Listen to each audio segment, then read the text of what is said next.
Welcome to my YouTube channel top line info. మీకు financial freedom సాధించాలని ఉందా? చిన్న చిన్న ఇన్వెస్ట్మెంట్స్ మంచి రిటర్న్స్ పొందిన వాళ్ళ గురించి విన్నారా? స్టాక్ మార్కెట్ అనగానే కాస్త కష్టమైపోతుందేమో అని అనిపించవచ్చు కదా.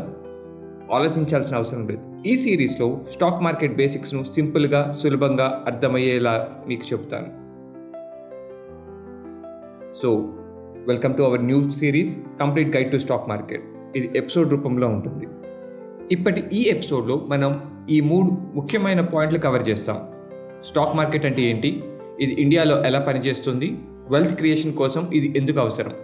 ఈ ఎపిసోడ్ చివరికి ఇన్వెస్టింగ్ జర్నీ మొదలు పెట్టడానికి మీకు అవసరమైన ఫౌండేషన్ సెట్ అవుతుంది. మొదటిది, స్టాక్ మార్కెట్ అంటే ఏంటి?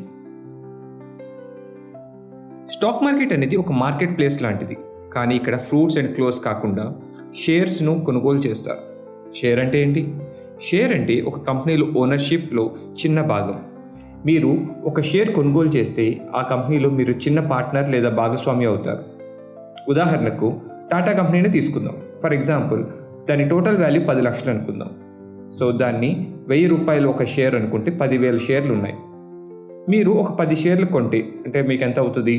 10 షేర్లు ఇంటూ 1000 రూపాయలు అంటే 10,000 ఇన్వెస్ట్మెంట్ అయింది. ఇప్పుడు మీరు టాటాలో ఒక చిన్న పార్ట్నర్ అయినట్టే. స్టాక్ మార్కెట్ భారత్లో ఎలా పనిచేస్తుంది? భారత్లో 2 ప్రధాన స్టాక్ ఎక్స్చేంజెస్ ఉన్నాయి. మొదటిది బాంబే స్టాక్ ఎక్స్చేంజ్. ఇది 1875లో స్థాపించబడింది. ఇది ఏషియాలోనే ఓల్డెస్ట్ స్టాక్ ఎక్స్చేంజ్. ఇందులో 5,000+ లిస్టెడ్ కంపెనీస్ ఉన్నాయి. రెండోది నేషనల్ స్టాక్ ఎక్స్చేంజ్. ఇది 1992లో స్థాపించబడింది. ఇది టెక్నాలజికల్లీ వెరీ అడ్వాన్స్డ్ మరియు భారత్లోని బిగ్గెస్ట్ స్టాక్ ఎక్స్చేంజ్. ఇందులో 1,600+ లిస్టెడ్ కంపెనీస్ ఉన్నాయి. అసలు స్టాక్ ఎక్స్చేంజ్ అంటే ఏంటి? స్టాక్ ఎక్స్చేంజెస్ అనేవి ప్లాట్ఫామ్స్లా పనిచేస్తాయి. ఇక్కడ బయర్స్ అండ్ సెల్లర్స్ కలిసి షేర్స్ని ట్రేడ్ చేస్తారు.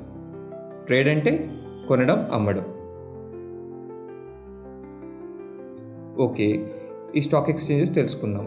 బట్ దీంట్లో మనం ఎప్పుడైనా సరే న్యూస్లో మనం చూస్తూ ఉంటాం, ఇండెక్సెస్ ఆర్ సూచీలు పడిపోయినాయి లేదంటే లేచినాయి. అంటే సెన్సెక్స్ అండ్ నిఫ్టీ. అసలు సెన్సెక్స్ అంటే ఏంటి?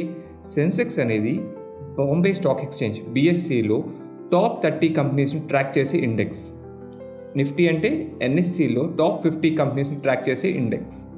సో ఈ ఇండెక్స్ రూపంలోనే మనకి మార్కెట్ పెరిగిందా లేదా పడిపోయిందా తెలుస్తూ ఉంటుంది. సో ఈ అన్నిటికీ ఒక ఈజీ అనాలజీలో చెప్తాను మీకు. స్టాక్ ఎక్స్చేంజ్ అనేది ఒక షాపింగ్ మాల్ లాగా ఊహించుకోండి. అందులో ఉన్న షాప్స్ మన కంపెనీస్ మాట, అండ్ అందులో ఉన్న ప్రోడక్ట్స్, ఆ షాప్స్లో ఉన్న ప్రోడక్ట్స్ ఆ కంపెనీ యొక్క షేర్స్ లాంటివి. అండ్ షాపింగ్ మాల్కి వెళ్ళే కస్టమర్స్ ఇన్వెస్టర్స్ అంటే మనం. అండ్ ఇండెక్స్ ఏంటి? ఈ షాపింగ్ మాల్ మొత్తం ఎలా పెర్ఫామ్ చేస్తుందో చూపించే ఒక స్కోర్ బోర్డ్ లాంటిది. ఇప్పటి వరకు మనం స్టాక్ మార్కెట్ అంటే ఏంటో తెలుసుకున్నాం, స్టాక్ ఎక్స్చేంజెస్ అంటే ఏంటో తెలుసుకున్నాం. ఇప్పుడు స్టాక్ మార్కెట్ ఎందుకు ముఖ్యమో తెలుసుకుందాం. మొదటిది wealth creation. Stock market long term wealth క్రియేషన్లో కీలక పాత్ర పోషిస్తుంది. ఉదాహరణకు 1979లో సెన్సెక్స్ 100 పాయింట్ల నుంచి ప్రారంభమై ఇప్పుడు 67,000+ పాయింట్స్ దాటింది.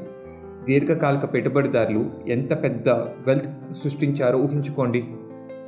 రెండోది హై రిటర్న్స్ పాసిబిలిటీ. స్టాక్స్లో లాంగ్ టర్మ్గా పెట్టుబడి పెడితే గోల్డ్ అండ్ FDs కంటే ఎక్కువ రిటర్న్స్ పొందే అవకాశం ఉంది. మూడోది లిక్విడిటీ. మార్కెట్ అవర్స్లో ఎప్పుడైనా షేర్స్ కొనుగోలు చేయవచ్చు లేదా అమ్ముకోవచ్చు. నాలుగోది ఓనర్షిప్ అండ్ డివిడెండ్స్. స్టాక్స్లో ఇన్వెస్ట్ చేస్తే మీరు ఆ కంపెనీలో పార్ట్ ఓనర్ అవుతారు. అలాగే డివిడెండ్స్ రూపంలో రెగ్యులర్గా ఇన్కమ్ పొందే అవకాశం కూడా ఉంటుంది. అది కాకుండా క్యాపిటల్ అప్రిసియేషన్ ద్వారా మీ వెల్త్ పెరుగుతుంది కూడా. ఐదోది ఇన్ఫ్లేషన్ హెడ్జ్. స్టాక్ ఇన్వెస్ట్మెంట్స్ ఇన్ఫ్లేషన్ను ఎదుర్కోవడంలో సహాయపడతాయి, ఎందుకంటే దీర్ఘకాలంలో రిటర్న్స్ ఎక్కువగా ఉంటాయి. ఆరోది డైవర్సిఫికేషన్ ఆపర్చునిటీస్. మీరు డిఫరెంట్ సెక్టార్స్ను అండ్ కంపెనీస్లో పెట్టుబడులు పెట్టడం ద్వారా మీ రిస్క్ను తగ్గించుకోవచ్చు. ఏడోది ఎకనామిక్ గ్రోత్ పార్టిసిపేషన్. దేశం ఎకానమీ ఎదుగుతున్నప్పుడు స్టాక్స్లో పెట్టుబడుల ద్వారా మీరు ఆ గ్రోత్లో భాగస్వామ్యులు అవుతారు. ఇప్పుడు ఒక చిన్న ఫన్ ఫ్యాక్ట్ చెప్తాను. డిఎస్సి 1875లో స్థాపించబడిందని మీకు ఇందాక ఆల్రెడీ చెప్పాను నేను. ఆ రోజుల్లో సభ్యత్వం కోసం కేవలం ₹1 చెల్లిస్తే చాలు. ఆ రోజుల్లో ₹1 అంటే చాలా ఎక్కువ అనుకోండి. ఓకే, ఎనీవేస్, ఈ ఎపిసోడ్లో మనం కొన్ని బేసిక్స్ నేర్చుకున్నాం. ఇదే మన తొలి అడుగు. నెక్స్ట్ ఎపిసోడ్లో డీమ్యాట్ అండ్ ట్రేడింగ్ అకౌంట్ ఎలా ఓపెన్ చేయాలో పూర్తి వివరాలు మీకు చెబుతాం. మీరు ఆశ్చర్యపోయేంత సింపుల్గా ఉంటాయి. ఇందుకోసం please like, share and subscribe చేసి కొత్త ఎపిసోడ్స్ ముందుగానే పొందడానికి నోటిఫికేషన్స్ ఆన్ చేసుకోండి. Thank you for watching.